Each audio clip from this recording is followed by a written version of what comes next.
नमस्कार, मी गीता कारेकर, गीता फॅशनमध्ये आपलं स्वागत आहे। आज आपण बोटनेकची कटिंग बघणार आहोत, 36 इंच छातीची। तर पहिला सुरुवातीला एक स्ट्रेट लाईन ओढून घ्यायची सरळ कापड येण्यासाठी। त्याच्यानंतर उंची टाकून घ्यायची। उंची 14 इंच आहे आणि शोल्डर आहे 7.25 इंच, म्हणजे पूर्ण 14.5 आहे, त्याची अर्धी करून टाकायची 7.25। आणि मुंड्यासाठी अर्धा इंच कमी करून घ्यायचं असतं आणि 6.5 इंचावर मुंडा टाकला तर अशी तिरकी रेघ येते। म्हणजे वरती शोल्डरवर 7.25 तर इथं मी 6.5 घेतले। हे बघा, अर्धा इंच कमी म्हणजे आतमध्ये। त्याच्यानंतर 6.5 इंचाचा मुंडा, तिथं आपल्याला छातीचा चौथा भाग 9 आणि 1.5 इंच मार्जिन असं घ्यायचं आहे। आता आपण कंबर घेऊयात। कंबर आहे 30चा चौथा भाग 7.5, 1 इंच टक्स आणि 1.5 इंच मार्जिन। या पद्धतीने आखणी करून झाल्यावर रेघा ओढून घ्यायच्या। त्याच्यानंतर आपल्याला मुंडा टाकायचा आहे। तर मुंडा त्या कोपऱ्यातून मुंड्याच्या 1 इंच आणि मग हा मुंड्याचा आकार द्यायचा। आणि आपली जी फिटिंगची लाईन येणार आहे तिथून थोडं खाली घ्यायचं 1/2 इंच। आपल्याला आता शोल्डरची रुंदी टाकायची, 3 इंचावर टाकली मी। आणि आपल्याला इकडून तिकडून मार्जिन हवंय, त्यामुळं 3.25 इंच घेतले। टोटल होणार 2.5 इंचाची शोल्डर पट्टी। उरलेली गळा रुंदी टाकून गळा रुंदीचं माप टाकायचं आणि गळ्याची उंची 3.5 इंच घ्यायची। बोट नेकला 3.5 किंवा 4 ह्याच्या पुढे नाही। मग 3.5 वर एक बॉक्स तयार करून घेतला आणि नंतर आपल्याला गळ्याचा आकार देण्यासाठी 1 इंचावर कोपऱ्यातून खूण करून गळ्याचा आकार देऊन घ्यायचा या पद्धतीने। त्याच्यानंतर आपल्याला आता हा ब्लाऊज डिझाईनचा करायचा आहे, तर मी 10.5 वर गळा घेते आणि तिथे दुसरा बॉक्स तयार करते। त्याच्यानंतर आपल्याला इथं मग तुम्ही हार्ट शेप टाकू शकता, चौकोन टाकू शकता, कापणीसारखा आकार टाकू शकता, गोल टाकू शकता। कोणताही या बॉक्समध्ये आकार तुम्हाला जो हवा तो आकार टाकून घ्यायचा। हे एक मी तुम्हाला सॅम्पल दाखवते। अशा पद्धतीने आकार टाकून घ्यायचा तुम्हाला जो हवाय तो, किंवा तुमच्या क्लायंटची कोणती असेल इच्छा गळ्याची ती टाकून घ्यायची। इथपर्यंत झालं। आता याच्यानंतर हे आपण आता कटिंग करून घ्यायचं, व्यवस्थित आकार देऊन घ्यायचा। झालं। एवढ्या सोप्या पद्धतीत आणि मस्त सरळ भाषेत मी कटिंग तुम्हाला दाखवली आहे। बोटनेक तसा अवघड आहे, पण एकदम सोप्या पद्धतीत मी दाखवला। शोल्डर पूर्ण त्याचा पूर्ण अर्धा भाग घ्यायचा, काहीही कमी करायचं नाही त्यामध्ये शोल्डरमध्ये, कारण हा बोटनेक आहे। म्हणून जसा आहे तशी शोल्डर ठेवून बोटनेक कापायचा असतो ब्लाऊज। आता याच्यानंतर आपल्याला दुसऱ्या कापडावर घ्यायचं आहे, फॅब्रिकवर।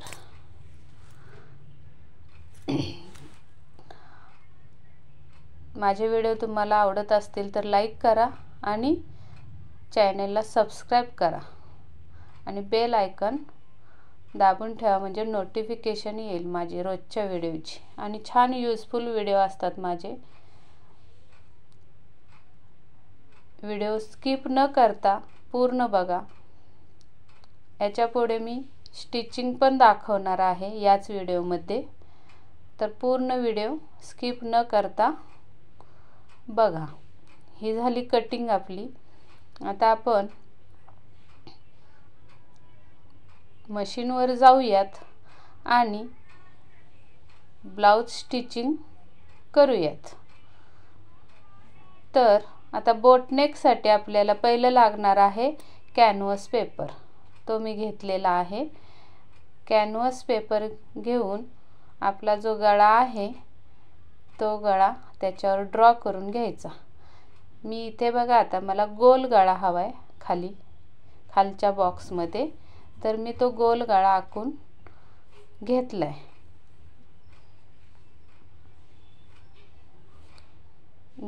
गोल गळ्याची डिमांड होती क्लायंटची। आणि त्याच्यानंतर जो गळ्याचा आकार आहे त्याच्या पुढे 1.25 इंच अशी सगळ्या बाजूने मी वाढवून घेतलेला आहे गळा। 1.25 इंचाची पट्टी केली आहे मी तयार। ती अशा पद्धतीने सगळीकडे 1.25 इंचाची खूण करून घ्यायची आणि कॅनव्हास पेपर पहिला कटिंग करून घ्यायचा। डिझाईनच्या गळ्याला कॅनव्हास पेपर हा वापरायचाच, म्हणजे गळ्याची फिनिशिंग एकदम छान आणि सुंदर येते। या पद्धतीत कॅनव्हास कापून घ्यायचा। नंतर आतली बाजू कापताना काळजी घ्यायची की पूर्ण कापायचं नाही। जसं मी पट्टी ठेवली शोल्डरच्या बाजूला कॅनव्हासला, तशी पट्टी ठेवायची अखंड। त्याच्यानंतर जो आपण गळा आखून घेतलेला आहे तो गळा आपण कट करायचा, असा सावकाशपणे कट करायचा। आणि जर फॅब्रिक तुमचा हलत असेल, कॅनव्हास हलत असेल, तर तुम्ही मधल्या लाईनमध्ये पिना असतात त्या पिना लावून घ्या आणि आकार कापून घ्या गळ्याचा, म्हणजे कॅनव्हास पेपर हलणार नाही।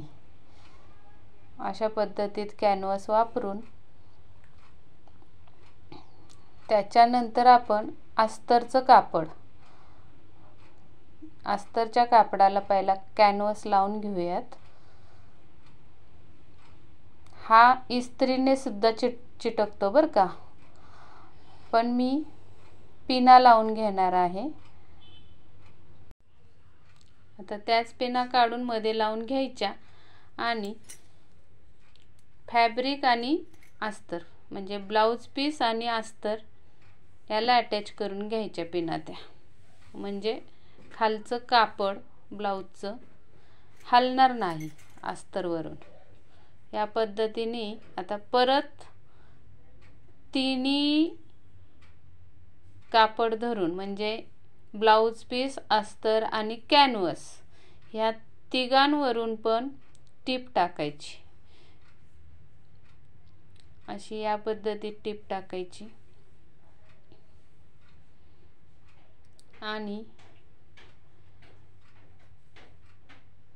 टीप टाकून घेते मी पूर्ण।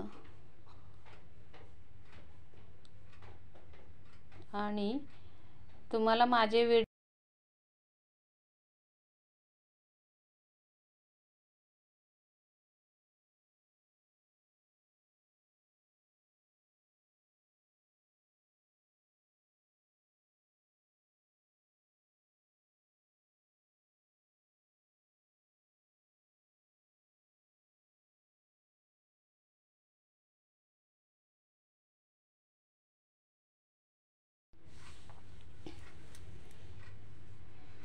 अगदी हळूवारपणे तिन्ही पण व्यवस्थित कापून घ्यायचे दोन्ही कापडे।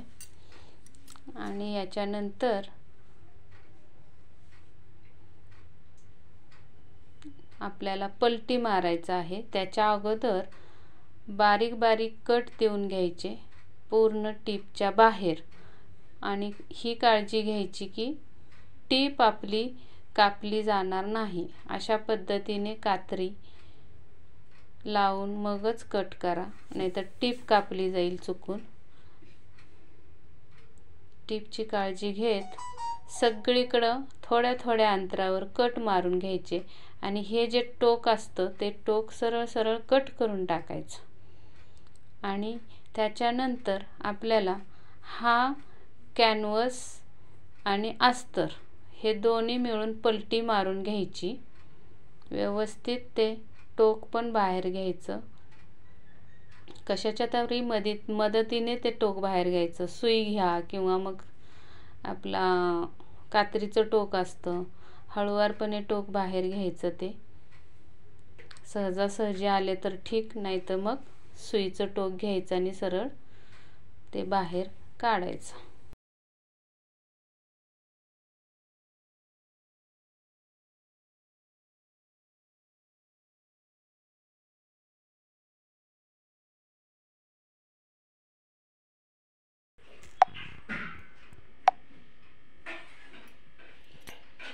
तिरकस पट्ट्या क्रॉस काढून जोडून घ्यायच्या एकमेकांना.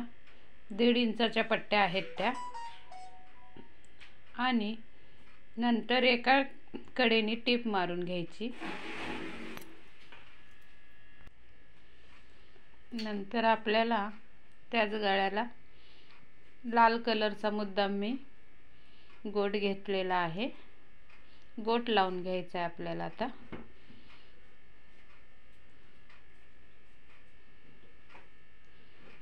एकसारखं व्यवस्थित. गोटाची पट्टी कशी लावायची ते मी व्हिडिओ केलेला आहे गोटावर, तो तुम्ही बघा माझ्या चॅनलवर जाऊन.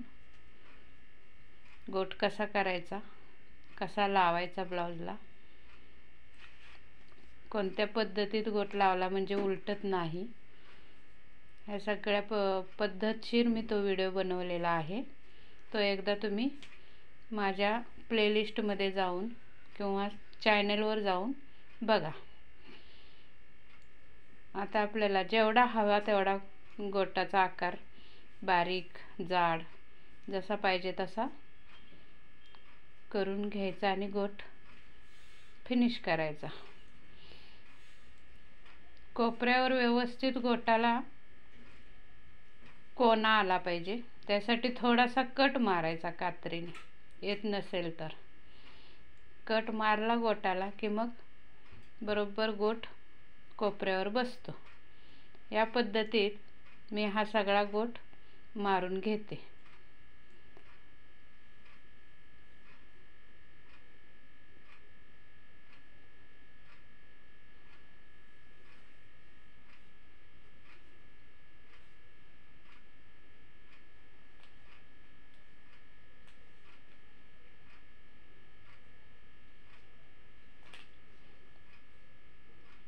खरं तर गोट मारायला वेळच लागतो, पण मी हा स्पीड दिलेला आहे. एकदम व्यवस्थित गोट हळूहळू मारत जायचा.